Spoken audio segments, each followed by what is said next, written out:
Laura, thank you so much for your time. As you know, State Department has ლორა, announced... დიდი მადლობა თქვენი დროისთვის. როგორც იცით, სახელმწიფო დეპარტამენტმა მაგნიცკის გლობალური აქტის ფარგლებში ახალი ფინანსური სანქციები დაუწესა შინაგან საქმეთა სამინისტროს ორ მაღალჩინოსანს. რას ფიქრობთ ამ გადაწყვეტილებაზე? Well, I think it's extremely important that there are consequences. ფიქრობ უკიდურესად მნიშვნელოვანია, რომ გომელაურისა და შინაგან საქმეთა სამინისტროს სხვა მაღალჩინოსნების ქმედებებს შედეგები მოხვა. იმ ძალადობის გათვალისწინებით, რასაც ისინი სჩადიოდნენ, გულწრფელად რომ ვთქვათ, იმ წამებისთვის, რასაც ისინი დემონსტრანტების და იმ ადამიანების წინააღმდეგაც კი სჩადიოდნენ, ვინც პროტესტში არც მონაწილეობდა, ხალხის ქუჩიდან გატაცების, მათი მიკროავტობუსებში შეყრისა და წამებისთვის. მიუხედავად იმისა, რომ მიხარია ამ სანქციების ხილვა, არ მგონია რომ ის საკმარისად შორს მიდის. უნდა გვესმოდეს ვინ არის ის ხალხი, ვის წინაშეც ეს ადამიანები ან გარიშვალდებულები არიან, ვის ბრძანებებს ასრულებენ ისინი. ჩემი აზრით და ყველა იმ ქართველის აზრით, ვისაც გასული კვირის განმავლობაში თბილისში ყოფნისას შევხვდი და ვესაუბრე, ეს ბიძინა ივანიშვილია. ასე რომ მაშინ, როდესაც მივესალმები ყველა ფინანსურ სანქციას ქართული ოცნების ლიდერების წინააღმდეგ, კონკრეტულად კი მათ წინააღმდეგ, ვინც ძალადობას ჩადის, მგონია რომ ამ მოძრაობის, ამ რეჟიმის ლიდერის სანქცირების გარეშე ვშიშობ სანქციების გავლენა შეზღუდული იქნება. So you are saying that ანუ ამბობთ, რომ იმისთვის, რომ სანქციები უფრო ეფექტიანი, გავლენიანი იყოს, ბიძინა ივანიშვილსაც უნდა ეხებოდეს. ასევე თვლით, რომ საჭიროა მაგნიცკის გლობალურ აქტში მთავრობის სხვა მაღალჩინოსნებიც მოხვდნენ. who should be under Magnitsky Global Act? Yes, of course. I mean, დიახ, რა თქმა უნდა, არავინ მოქმედებს საკუთარი ინდივიდუალური უფლებამოსილებით. ასე რომ ესაა იმ მინისტრის დასჯა, რომელიც ემორჩილება პრემიერ-მინისტრ კობახიძეს, რომელიც არაფორმალურად და ახლა უკვე აღარც არაფორმალურად ბიძინა ივანიშვილს ექვემდებარება.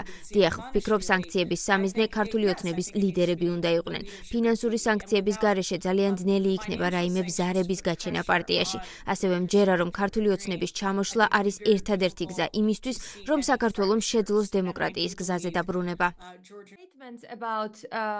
უკვე კვირებია, რაც საექსპერტო წრეებიდან თუ ამერიკელი კანონმდებლებისგან გვესმის მოწოდებები ფინანსური, უფრო მკაცრი, ფართო სანქციების დაწესების მოთხოვნაზე.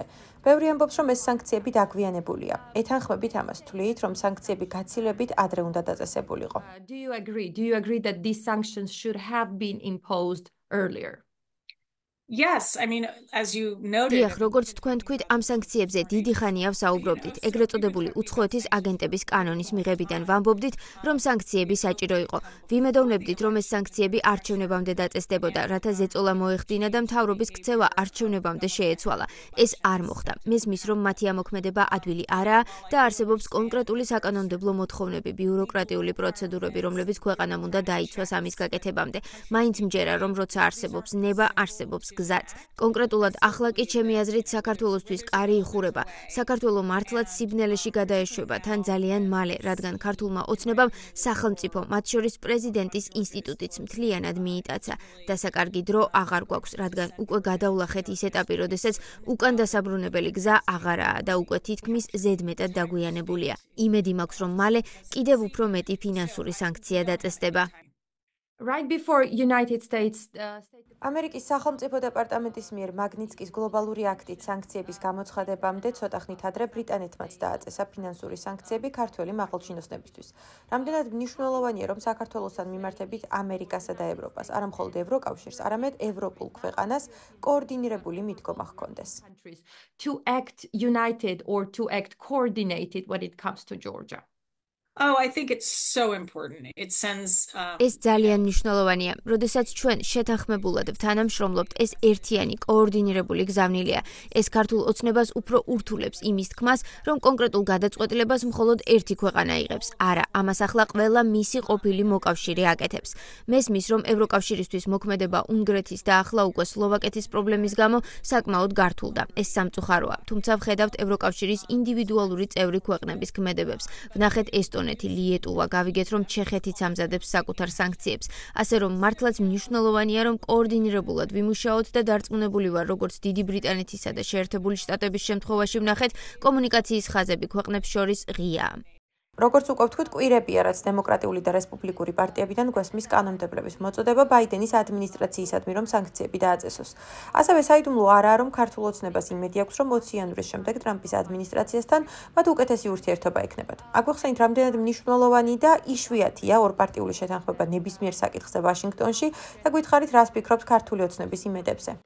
The relationships will get better. Well, as you know well, Republicans. როგორც იცით, რესპუბლიკელები და დემოკრატები ბევრ რამეზე ვერ თანხმდებიან. ასე რომ ალბათ მადლობა უნდა უთხრათ ქართულ ოცნებას, რომ ისინი შეთანხმებამდე მიიყვანა. საქართველოსადმი მიდგომა არის აბსოლუტურად ორპარტიული მხარდაჭერის მქონე საკითხი. მთელი კვირის განმავლობაში კონგრესში მქონდა შეხვედრები და არანაირი განსხვავება არაა იმაში, როგორ აღიქვამენ დემოკრატები და რესპუბლიკელები იმას, რაც საქართველოში ხდება.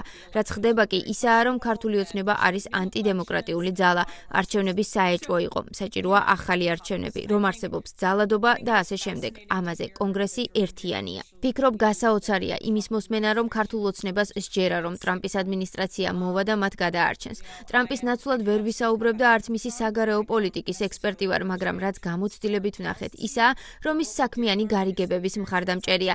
არ ვიცი რა შეუძლია საქართველოს მას ყურადღების ნაცვლად შესთავაზოს.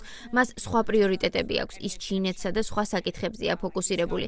ასე რომ ძალიან უადგილოა ქართული ოცნების იმედები, რომ ტრამპი მოვა ძალაუფლებაში და საქართველოზე ფოკუსირდება. The Georgian Dream believes that Trump is going to come in and care one way or another about Georgia.